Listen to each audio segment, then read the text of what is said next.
Our media product suggests similar themes and ideas as other psychological thrillers, as had inspiration from films like Donnie Darko and The Woman in Black.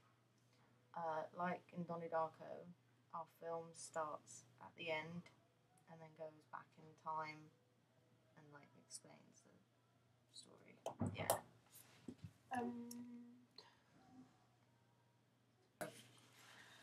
We followed we tried to work within the convention of the stereotypical thriller by having dark, atmospheric mise-en-scène.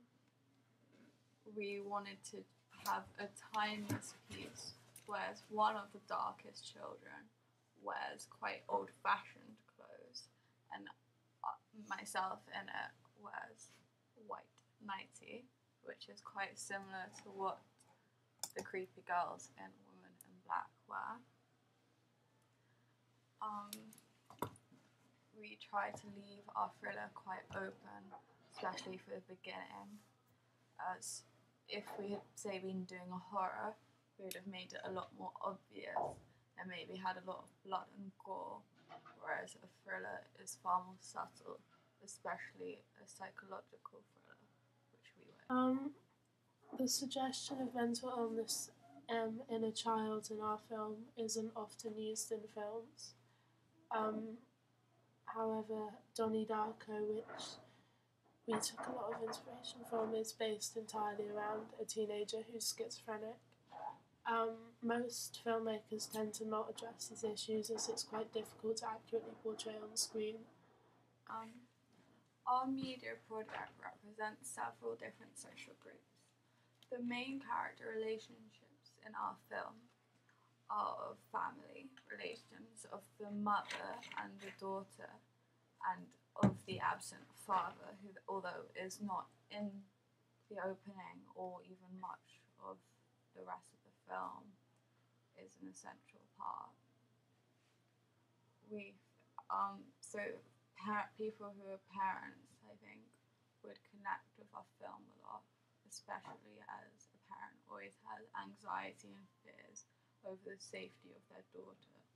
Although the protagonist and Tatiana, the other child, are young, we are not aiming our product at people of their age, say around like 8, 10, because we do not believe it is age appropriate.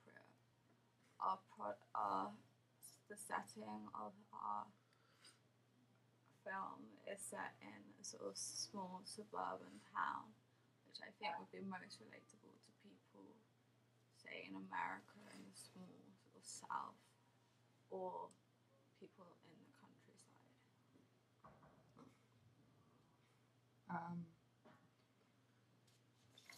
Yeah. Do you want to say anything else to that? As Katie said, it is about young children, and so we've explored looking into a child's mind and their attitudes, and we chose girls because they're quite vulnerable to boys and to the wider population in general. And we're an all-female production cast. The most obvious institution that would distribute our products would be a small independent institution. As we are 3 mostly inexperienced film producers and we're using unknown actors.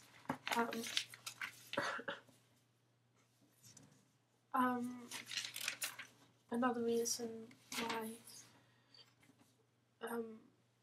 it would probably be a smaller institution is that our storyline is quite unusual. You don't really see this kind of thing in big Hollywood films.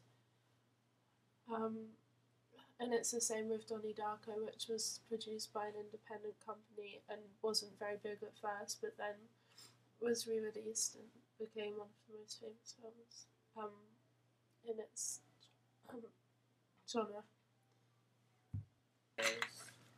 Our film is for a more intelligent audience. It asks and provokes the audience to think about what's happening, which is a reason why it might not be shown in more of the conventional upmarkets, like huge cinemas, like the Odeon and stuff. We would more expect it to be shown in cinemas like the Everyman, local, small, for the alternative audience.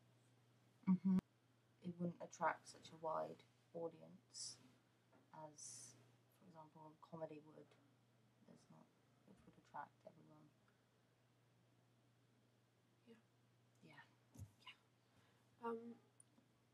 We learned a lot about the technology used in both the filming and the editing techniques involved in film production. Although we previously had reasonable experience with using video cameras, we didn't have much experience with filming and editing. We made a preliminary film. We reproduced the opening of Juno, which definitely educated us more, and it made us more aware of how much planning it needs. Editing techniques we used in our film were made to reflect the opening of Donnie Darko, which uses a long, seamless opening shot with no editing for about the first 30 seconds. Obviously, there were difficulties with keeping the camera steady and stuff, but we made one that was a lot shorter, just a view of the scenery.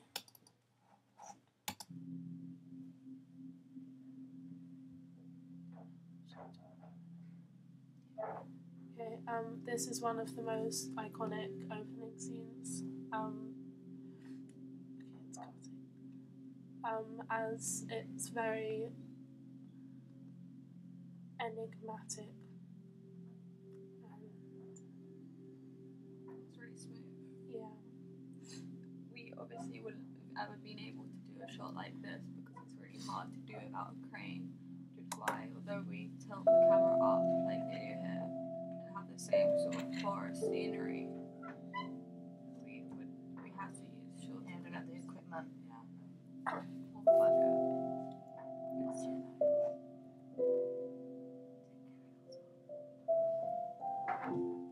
Another film we looked at and we analysed as a class was Seven. Although the opening sequence is very different from ours, we did use some techniques like fast editing, as well as the music over the top. We looked at loads of openings of films, especially when we were working out how exactly to put in the titles and what font we needed to use and the positioning. And I think Seven was very good for that, as well as like The Shining. We attracted our audience by having an interesting, complex storyline, which is pretty much left for their interpretation, which I quite like. It's a good, what's the word? Watch our film. We suggested themes rather than explicitly showing them and saying them. Like going back in time, there's no like obvious reference to this, although we did use a toy bear as a kind of graphic match that gets passed between the two main cards, which I think was pretty effective as something to show. Storyboarding had to be very focused, as well as props and costumes to... We made a few mistakes during the filming, which it happens with most films, and so we had to slightly change the narrative from the original one we have on our blogs, but I think that even though these changes aren't drastic, the storyline's much clearer this way than how it was originally written, and also rather than forcing the audience to think too deeply about the storyline. It gives them the chance to also just enjoy the film for its aesthetic, as well as the storyline.